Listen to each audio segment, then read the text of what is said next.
দিচ্ছেন। আমরা চ্যালেঞ্জ করে বলি বৌদ্ধবাদী ভাইদের যে চ্যালেঞ্জ কিয়ামত পর্যন্ত সময় দিলাম, কোরআন এবং হাদিসের মধ্যে একটা আয়াত একটা হাদিস আপনারা দেখান যে আয়াত এবং হাদিসের মধ্যে আছে আল্লাহ এবং আল্লাহ রসুল বলছেন, আল্লাহ রসুল বা কোন একজন নবীর নবুয়তের দায়িত্বে সামান্যতম ত্রুটি হয়েছে, চ্যালেঞ্জ কিয়ামত পর্যন্ত পারবেন না। আল্লাহর নামে মিথ্যা বলতেছেন আপনারা।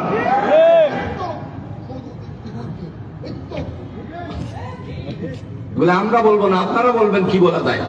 আমি শুধু তাদের কথাগুলো আপনাদের সামনে পেশ করতেছি, কারণ আমরা ফতোয়া দেওয়ার প্রয়োজন নেই।